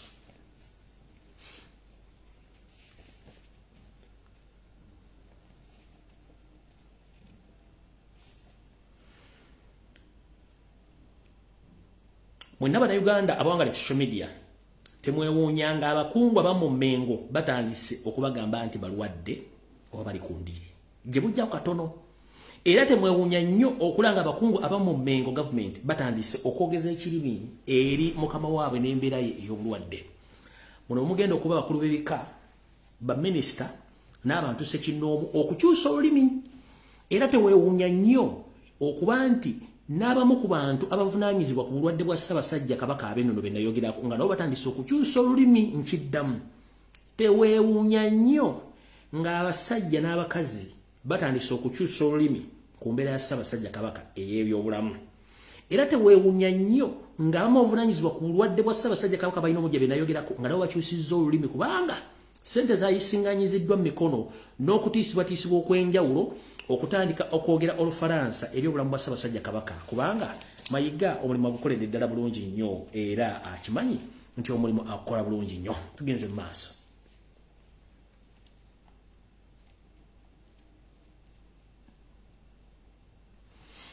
Nga bwe nabagamba gyevudde katono nti era omumpembe Yose apulaninga okusumulula abasirikale ab'enjawulo naddala bannayuganda bannakabala ayiseewo olukwero olw'okuteekamu abasajja abanyalwanda mu magye. Bwe nakikuba ne bakisinyako awo ne bamala ne bakisirisa olw'ensonga akimanyi nti olw'enkuba information akyolwabudde n'agiwummuzaamu oluvannyuma n'agireeta. Ekisinga okusesa mu kuwummuza abantu bano balowooza ntisobola kugoberera mawulire nadde nga bagobera bulungi nnyo. Ekisinga okusesa munnange bannayuganda bwe ndabawummudde mu magye njala bategeeza buli muntu aweera certificate nti wawummudde genda weekebeze nga n'obudde bukyali olw'ensonga mu kabanga katono nnyo oyinza okuba nga ofudde oba nga otandise okulwala ebintu by'otategera kubanga mugenze okuva mu service abasinga obungi nga bamala dda. Naye mu kujooga ne mentality agenda mu maaso mu ggwanga ebintu bino simanyi oba bannayuganda mbiraba njala bategeeza mentality tatufuukidde ekizibu era ali on its best right now. Lwali terulibusa okujooga n'okujooga ku ssemajooga kwe nalabye mu nsi sikulabangako nga zireeta LDU intake graduate Muhoozi Kanyirupama Muhoozi Laaga nga yeesinde busimbaalaala nga olumuli n'atandika okuba nti akola enteekateeka ey'okusiibula abasirikale bonna abavudde mu magye. Kino nno kimenya mateeka mu constitution ya Uganda. Muhoozi Kanyirugaba talina waateekeddwa kuyimirira wadde okusiibula abasirikale abadde mu magye. Amateeka gasoma kati nti omuduumizi w'amagye ow'oku ntikko bw'aba tasobodde kubeerawo at least minister akwasaganya ebyokwerinda abeerawo oba gwe tuyita CDF lwakiri abeerawo. Naye olw'okuba nti mentality etawaanya abantu bano n'okwagala okweraga nti balina olukusa n'amaanyi baakozeseza omukisa guno okuleeta LDU intake graduation Muhoozi Kanyirugaba okuba nti yasindika abantu bano okubasindika bave mu magye nga bawa empapula zino. N'ensobi endala yakoleddwa bano abasajja nabagamba nti obwongo bw'ente bubatawaanya era yayimiridde katuuti mu constitution tateekeddwa kayimira ku lw'ensonga nti akatuuti kano aka court of arm kayimirirwako omuntu ayina tools of power yekka. Mu mukolo nga guno balina teekawo logo ya UPDF gye balina okukozesa okuyimirizaako omuntu yenna agenda okusindika abantu bano okuvaawo singa ono chief commander taliiwo oba omukulembeze gwe tugenda omukulembeze gwanga bataliiwo kubanga either oba tasindisa asindika minister of defense oba asindika aduumira amagye mu ggwanga oba ye kennyini. Naye kati eno court of arm platform gye mwataddewo Muhoozi ono LDU graduate agiyimireko asindike asibula abasirikale nakyo kimenya amateeka kubanga kino kimulaga nga abasindisa omukulembeze okuli president omukulembeze nga tekimenya amateeka. Olulala mukitegeeranga nti court of arm teyimirirwako buli mbuzi yabitanga mu ggwanga kubanga ako katuuti ka ggwanga era ggwanga liri kalinako obuvunaanyizibwa so si buli mbuzi ey'ebitanga ejjambo ekayimirirako. At least mwataddeko logo ya UPDF gye mwandikozeseza so si kukola nsobi ng'ate mukimanyi nti mukolera ensobi mu mateeka agaliwo amakyamu. Tugenze mu maaso.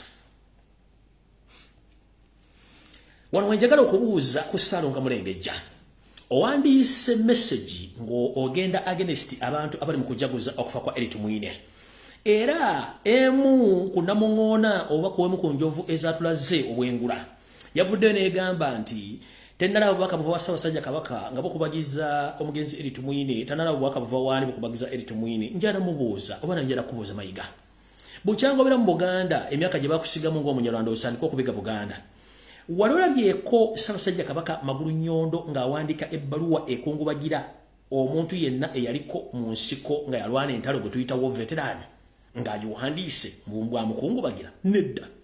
Njala kubuuza Wasanya Charles Peter Mayiga bukyanga lubanga lwa mini kuweza Ssaabasajja amufuula kintu kyaku talenti buli asanga akubako n'ayita waawo kiki ekirala ku bantu bennyini bwe bali mu kususuta essaawa zino be bamu abali mu olwagala okugyawo Ssaabasajja Kabaka n'obutazawo bwa Kabaka era nga tukimanyi bulungi General Tumwiine y'omu ku bo.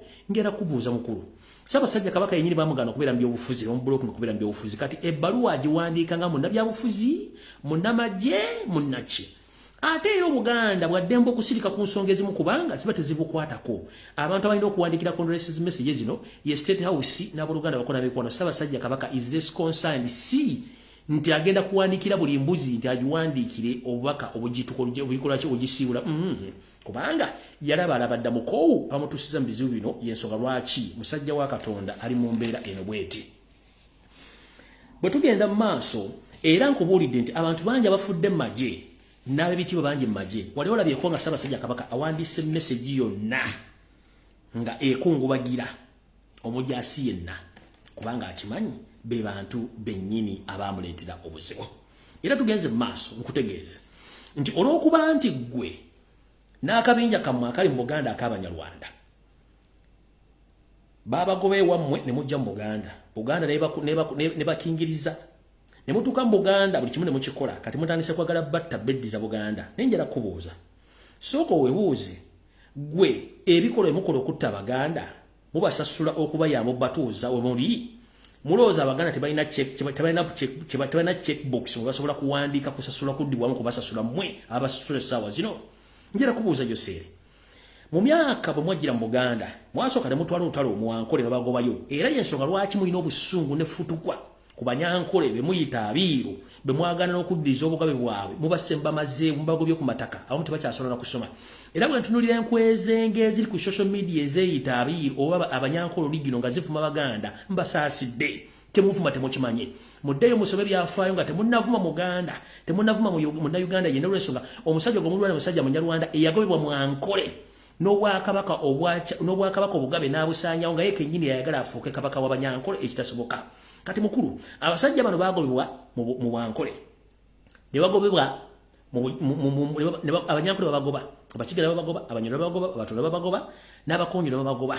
Naye Sir Edward Muteesa n'agamba nti bakyabo abali mu kuttibwa era n'abavuga nti waliwo abasajja abagobeddwa mu ggwanga erya Rwanda ababudaabuda n'abagamba bantu bano engeri gye balina n'Obwakabaka kambaleete mbasenze wano naye kyekivuddemu bye binene mu kusasula bazzukulu ba Buganda n'okusajja Obwakabaka bwa Buganda Museveni bw'oli bukola. Kati ate bw'otunuulira omuntu ayogira mu Lunyankole ng'ate avuma Abaganda nga takimanyi nti abantu balwanira bali mu kuvuma oba bali mu kuvumira mu lulimi lwabwe be bayimirizaawo Abanyarwanda bano so ng'ate Abanyankole oligina abiiru be bayita abakopi essaawa zino babagoba mu kusooka. Kati gwayogera Olunyankole ng'ate Obwakabaka bwa Nkole babusaanyaawo nga n'abusaanyaawo gw'olwanirira nkusekeredde kwe kweyiwa amanda mu mbugo. Nga nfundikira message yino mwenna abali eyo mutandika okusonda akasente kamwe bulungi nnyo anti tunaatera okuddamu okudigidda buto kubanga bwe twogerera mutungo erina ggoolo emu ate Kiruddu terinayo wadde akabonero. Essaawa yonna bandi tuleetera ggoolo bayikolayiza mu ngeri yonna esoboka museviga akasente kammwe anti mutegedde omukulu ono w'essayidi eri naye embeera si nnungi nga bwe nabategeeza era kiri bubi ku ggoolo ya mutungo kubanga Kiruddu agitwalira ddala. Njala tegeeza mwenna abasajja n'abakazi abasugumbiza nga muwagira omusajja Joseph Bahura otusalutano wakasi ya tebezezede nsanga bisibe akyunyiza Abannayuganda okubatuusa obatuusa mu nsi yaabwe ogenda okufiira ebunaayira akyunyiza Abannayuganda okutuuka okwagala obbakulo buli kimu ekisoboka. Essaawa zino omusajja ono ali ku tebuukye tebuusula obutebuukeere naye ng'ate mbadde ndya wasanyaga Mulengejja Ssaalongo ng'ali mu kuwandiika ebbaluwa namutaayika abuleminga abantu aba celebrities ng'abayita Abaganda obwe tuyita nno bwe tuyita Abaganda bwe tuyita obuteebuuza obutambuza amazzi ekiro kubanga tosobola kuwandiika bbaluwa eyo ng'abasajja bennyini bali mu kutta Abaganda okubasaanyaawo.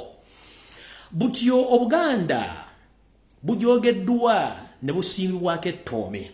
Omukulu ono wandiise ebbaluwa eno naye ng'alinga defendinga Mukama oyo Seeri.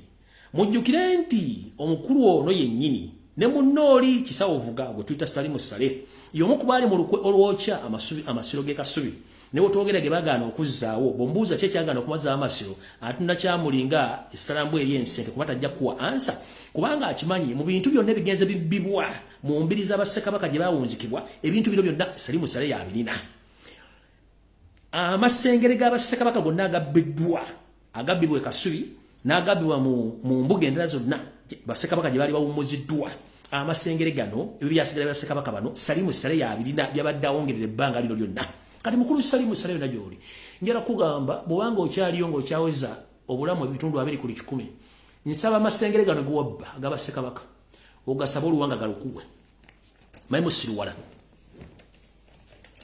mwerabira nnyo Katonda ne mutandika okugenda okutinkula ebintu by'abantu. Buganda lubadde olwazi. Kati mukulu wabba amasengere mwayo kyamasiro g'ekasubi.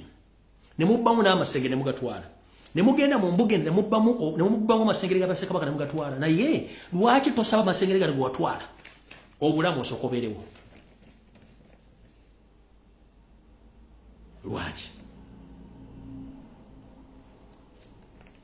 Charles Peter Mayiga nga tonna kola press conference gyogambye okukola. Jjukira Obuganda busaanyiziddwawo gwe kennyini ne mukama oyo Seeri. Genocide Musalakanda nako anaatera okuyitibwa omugenzi. Yali amabega okusenda n'okutwala amataka ga Buganda bwepo n'ebisigala by'Abassekabaka ebisinga obungi ng'abiwongera bimuwa obulamu n'obugagga. Naye katakyasobola ndo bigamba mu ntaasa ewiiki emu oba omuyezi ebiri mbeerewo. Omwami ono yali emabega w'okusenda abasajja n'abakazi n'abazaana ba Kabaka ku ttaka ly'e Lusanja. Yoseeri Tibahabulwa omukulu we mwe yakubira essimu ne yeebuzaabuza ng'afukaana bamwe amukubira jje amubuuze, kumbe essimu yali agyekubidde ye kennyini n'agaana okujja. Era y'omu y'ono omwami yali emabega w'okusenda ekyaki y'omu Ndeeba eya Katonda omulamba. Era naye yeebuzaabuza ng'afukaana aba mbu ebintu bino tabiriimu. Kale butyo wasanya kalo Charles Peter Mayiga Mulengejja Saalongo nga tonnawandiika bbaluwa nakola press conference Abaganda tubaleemu amagezi. Apology gy'okoze ku lwo gikoze ku lwo ne famire yo n'abalongo obuwazaala mu ofisi ya Buganda mu Bulange Mmengo. Ffe ng'Abaganda tetugimanyiiko era tubuuza ebibuuzo bingi nnyo. Ebbaluwa ogiwandiika opromoting Obuganda babusaanyeewo ng'era bwe kikimanyi nti omwami ono Tumwine tayogeranga ku nsonga za Bwakabaka, tayogeranga Kabaka adde okwetaba ku mukolo guno ogwa Kabaka ogwa Ssaabasajja Kabaka Ronald Muwere Mutebi Emmengo mu Bulange n'okutuuka olwaleero. Sebe ebbaluwa ogiwandiika ng'ani? Ebyafaayo bya Buganda bingi nnyo era Abaganda ng'Abaganda ne Bannayuganda baagala Obuganda n'ensi yabwe okusinga ebintu ebirala byonna. Ebyafaayo biddiringana ate byogeragana. Mukulu gy'okoma okuwalampa gy'okoma okulinnya, gy'okoma okuwalampa gy'okoma okwolesa obudimaawa bwo.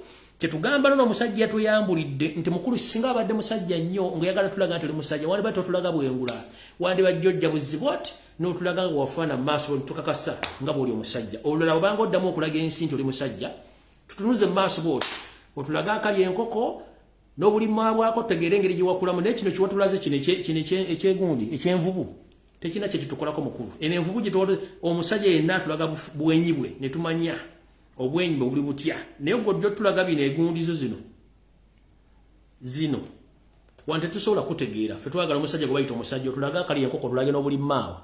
Ne bino tebikola mukulu. Bino amaze biseera. Era njala bagamba okutandika n'olwaleero tudde ku mulamwa. Zino diversions batuvugamu waliwo kye bakeepinga on kye bapressurizing okuteekawo. Ssaabasajja Kabaka yonna bategera gye buvudde katono obulamu bwe si bulungi nnyo. Abasajja bano bapulaninga ngera mukiwulidde mu statement yaabwe. Era bagamba nti kati mwalumiddwa nnyo kubanga no bana abasajja balina provocative language ne actions bakola okutinkula abantu. Naye ekizibu kibatamanye. Omanyi tugamba tosiriwazanga musiru ng'omusiru tannakusiriwaza. Museveni endowooza yo ne banno abawumba tutu si endowooza y'Abannayuganda. We the indigenous Ugandans, we don't think the way how you think that we think. No, we think differently and we behave differently. That's why you've tried to provoke Ugandans, but we are watching. We are watching. So you are trying to push tribal crashes and organized genocide. It won't work because we Ugandans, we love each other. So whatever you are insinuating, it won't work out because we know the hell are you. We know. We know.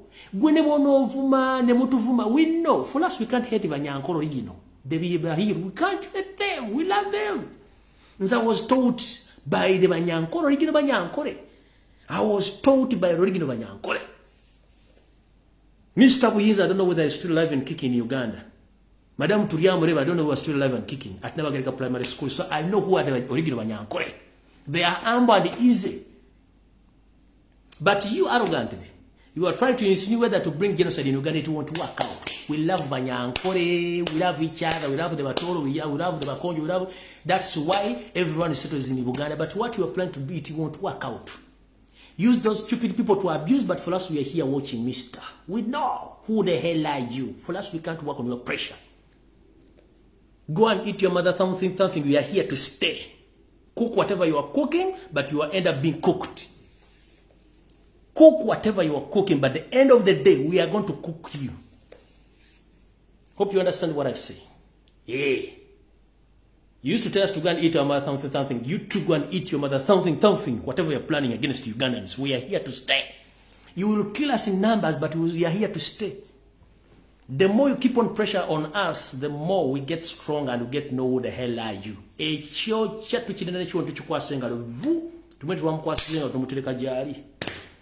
You understand where to live? Bring all your propagandalists badde ku TV boogere bakole buli kimu ya nonsense tumanyi kye mufumba tekijja kukola kubanga ekisoka tweyagala yensongola kirwani munayibange munyankole oli mukiga ono mukonjo ono mukitunywa mwewe mutunywa bia ye mutubira mu kati mwabere mu bukukule mwogere obyalwa dala mu tutabuzabuza tubalaba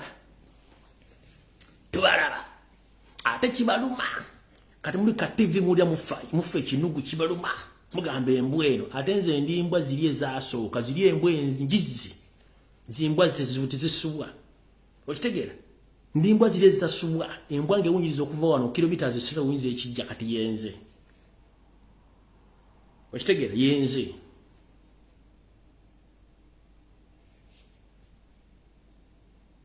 tudore muwambe batu muwambe bala bawati balina kibali tebali muwambo mwana mututte mukozesa musiyaga. And you see people come around abusing the smell. Hello? Tulibako unyo. Whatever it means, kija kwa peninga. We romance you slowly. By slowly. We know how to handle such situation. We've been there almost. Our grandies have been there facing such challenges. But good enough for us, we can speak. Our grandies faced a lot of challenges because they didn't have any platform to share the information and ideas. But right now, for us, we have the information, we have the ideas, and we have the platform. We shall share the information until we romance you, and you will come. I'm telling you. Slowly, we shall romance you. You will come. One of your people is already down. The brother of yours, very soon, is going down, and the others. We shall romance you slowly by not using gun or anything. No, we know how. We know. I've told you. I was taught by the Banyankoro. Rigino Banyankore to Yamureva and Muhumuza. I'd never get a primary school. The school which you demolished using Charles Peter Maiga. And you are Salim Hos Kanyugaba. So in brief, I don't have history in education. Sasoma. Kubanga wanasomera mwana mwamenya okati bikodiza ngera zijja. Ngasomera kunda bagirika muganda kitoke kutumiddeko nnyo international boxer in US kutumiddeko nnyo obi wange.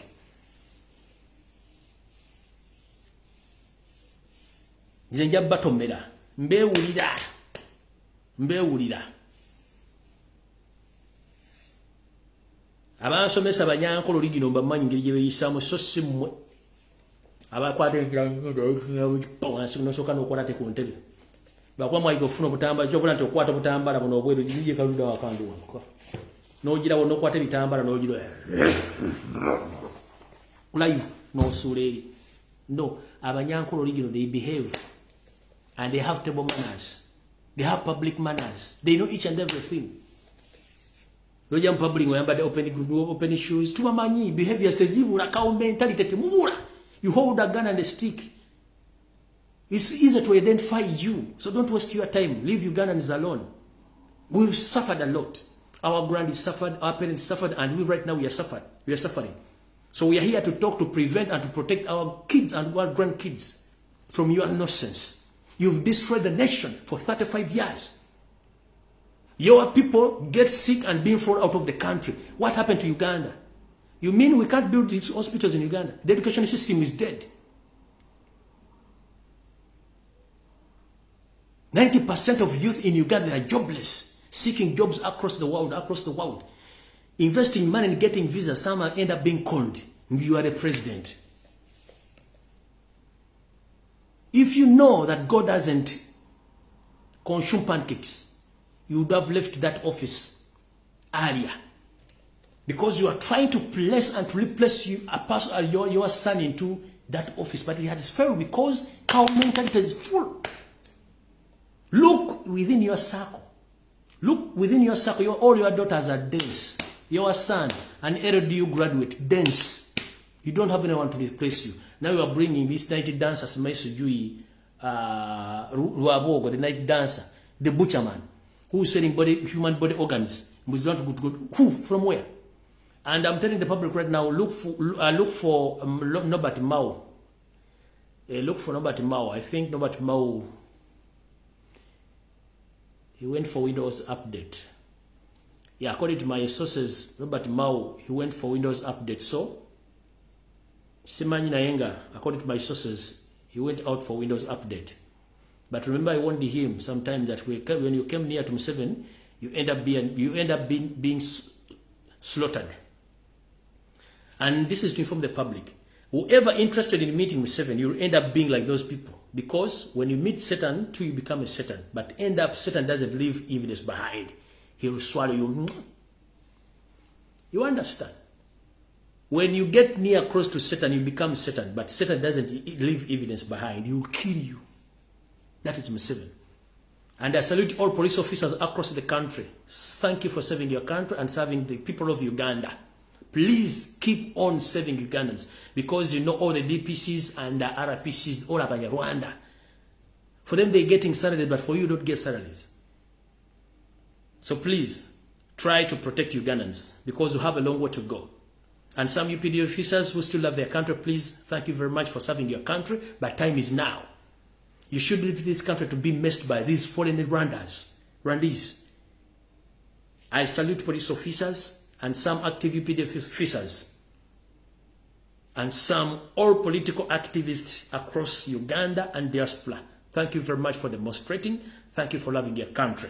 For God and my country, bless you. I'm out of here. Mukama bankumi atakomira ampera neriddewo tusinkano nakolala naye nga kyemba mutegeera ensi weeri etulaba atina mmwe balaba.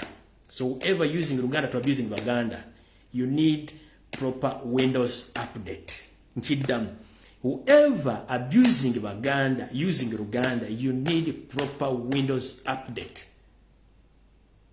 Because you don't know what you are insinuating and you don't know what you are dealing with. For us, we are here, we are watching. Abuse. Process by process. Moja genda. Moja kule chabaito okuturuka. Museveni and Yoweri you are going to, anytime you are going to hear no kuturuka kwenyini, muja kuli okuturuka. Mukumanyi. Nozo kuri lo murido. Nga kukocha. Maximum respect mwelaba.